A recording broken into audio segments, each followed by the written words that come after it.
पहले हम जानना चाहेंगे कि आपका नाम क्या है? उमेश यादव, उमेश कुमार यादव। सर, जैसे कि आपके बारे में चर्चाएँ रहती ही हैं कि आप समाज सेवा के क्षेत्र में जुड़े रहते हैं। काफ़ी लंबे समय से आप लोगों के बीच आ जा रहे हैं और इस बार आप सुनने में आ रहा है कि चुनावी मैदान में भी आ रहे हैं। तो सर, ऐसा क्या कारण है कि जिसके चलते आज आपको चुनावी मैदान में आना पड़ा?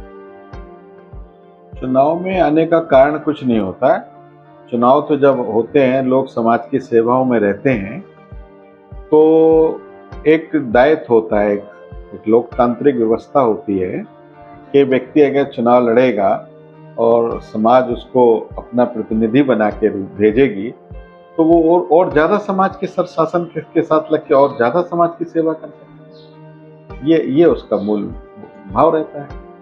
बाकी जो सामाजिक सेवाएं हम लोग सब लोग करते ही हैं। जी। हाँ, वो सदैव रहेंगी। सर, जैसे कि आज आप जनता के बीच आ जा रहे हैं जनसंपर्क के दौरान, तो इस दौरान आपको निवाड़ी विधानसभा में कौन-कौन सी मूलभूत समस्याएँ जनता से सुनने को मिल रही हैं?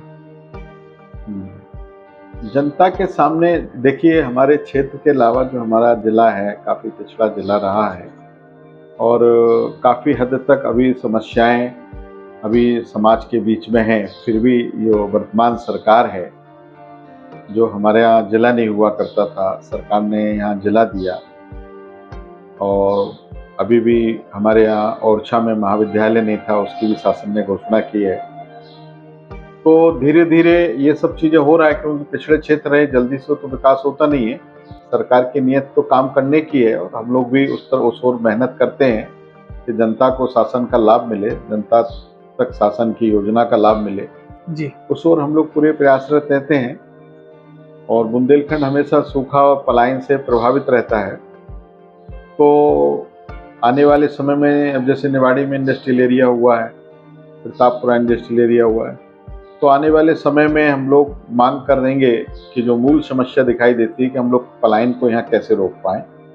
जो हमारा किसान गरीब मजदूर के खेती और पानी के अभाव में दिल्ली और हरियाणा तमाम दूर दूर तक मजदूरी करने जाता है, तो हम लोग प्रयास ये करेंगे कि किसी तरह रुक के हम लोग यहाँ उनको रोका जाए और यहाँ कोई बड़े उद्योग लाए जाए जिससे पलायन को रोका जा सके। जनता से आपको और इसके अलावा कौन-कौन सी समस्याएँ सुनने को मिल रही हैं?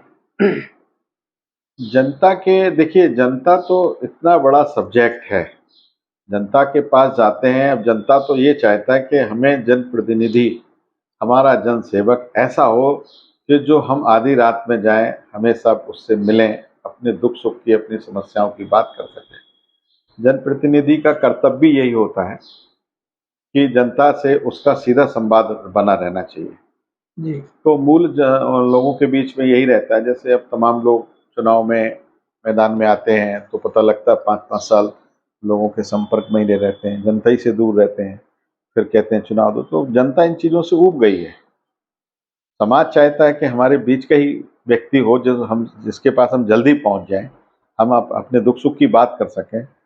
हमारे छोटे किसान की क्या समस्या होती, पानी है, बिजली है, कभी कोई हॉस्पिटल की समस्या आ गई। अब हमारे यहाँ हॉस्पिटल इतना बड़ा नहीं है, झांसी पास में लगा हुआ है, तो हम लोग जाके हॉस्पिटलों में जाके जो भी संभव होता है डॉक्टरों से मिलके उन सबको देख लेते हैं। तो यही रहती है। और जो ऐसे लोग होते हैं जो एमएलए बनने के लिए लग जाते हैं और एमएलए बनने तक उनकी सोच रहती है, जहाँ चुनाव आया 2-4 महीने पहले से अपनी तैयारी की, एमएलए बने, बस फिर जनता से उनका बात ज़्यादा सरोकार रहता नहीं।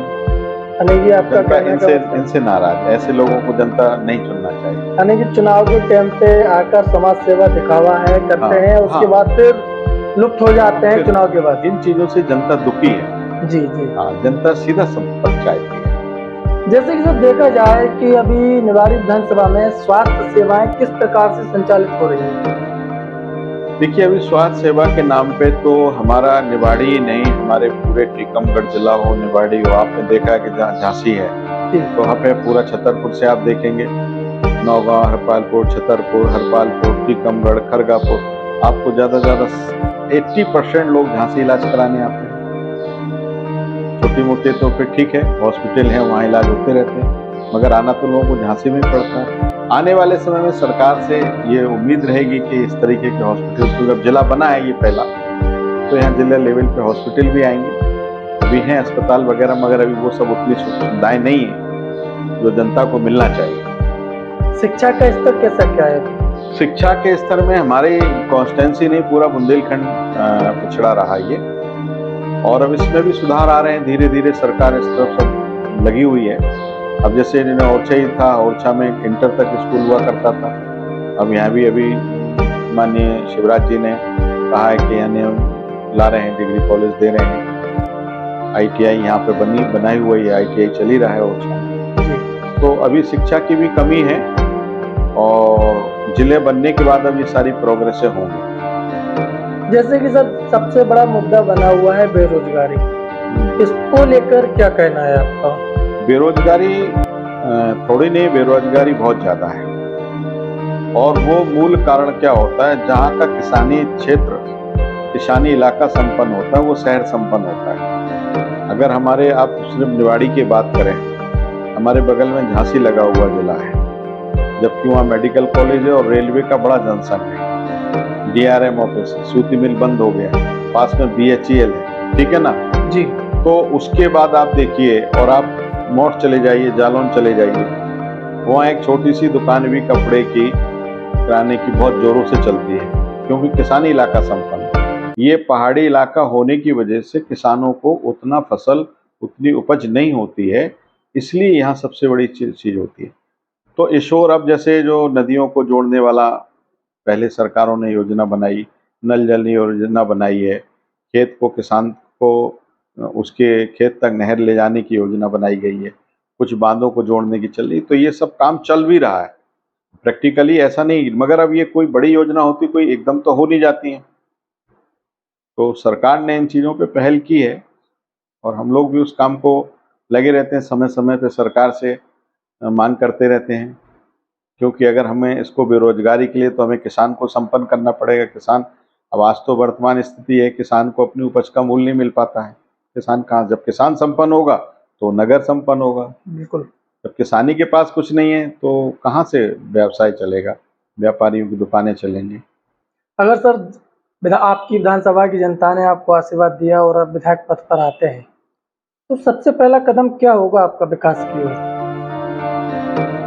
हमारे सबसे पहले जो मूल यहाँ की जो पूरे समूचे निवाड़ी से लेके, चूंकि हमने बुंदेलखंड लेवल पे मेंबर ऑफ पार्लियामेंट हम यहाँ से 99 में लड़े हैं, खजुराहो लड़े हैं बहुजन समाज पार्टी से, और विधानसभा भी हम 2008 में निवाड़ी से चुनाव लड़े हैं। तो हमने मुख्य रूप से यहाँ देखा है कि हमें यहाँ के किसानी क्षेत्र को मजबूत करना होगा, किसानों की समस्याओं को और किसानों के खेत तक पानी ले जाने का काम हम लोगों को करना होगा।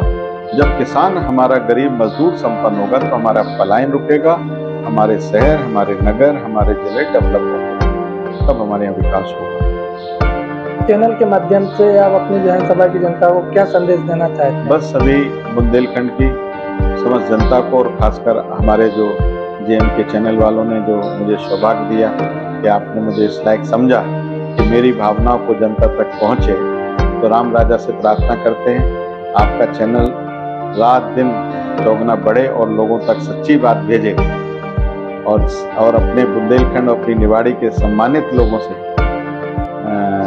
प्रार्थना करते हैं कि वोट डालने से पहले, जब समय आ जाए, प्रत्याशी सब होंगे, बहुत लोग होंगे, और हमें अगर राम जी मौका देंगे, तो वोट डालने से पहले हमेशा जनप्रतिनिधि के पूरे चरित्र के बारे में, उसकी सोच के बारे में जानना चाहिए, उसके बैकग्राउंड जानना चाहिए कि आखिर ये नेता चाहता क्या है। क्योंकि मैं भी यहाँ 25 साल से संघर्ष कर रहा हूँ, तमाम लोग आए, तमाम विधायक भी बन गए, चले गए, फिर आ गए, फिर चले गए, तमाम आज नए लोग ऐसे आ रहे हैं जिनका कोई वास्ता ही नहीं है उन सारी चीज़ों से। तो मैं तो जनता जनार्दन से हाथ जोड़ के प्रार्थना करता हूँ, वोट का सही उपयोग करें, अपना जनप्रतिनिधि चुने और अपने विकास के लिए चुने, और उन लोगों से बचें जो आपके वोट को, आपको अपने धन, अपने बाहुबल से, अपनी उन सारी चीज़ों से, उस ग्लैमर से, और खासकर उस नौजवान को उन सारी चीज़ों से बचना चाहिए, क्योंकि जो नौजवान है हमारा भविष्य, क्षेत्र का भविष्य, बुंदेलखंड का, भारत का भविष्य आने वाली पीढ़ी पर है। इसलिए उन सब लोगों के उसमें नहीं आना चाहिए। अच्छे जनप्रतिनिधि को चुनें, ये मेरी सबसे अपील है। धन्यवाद सर।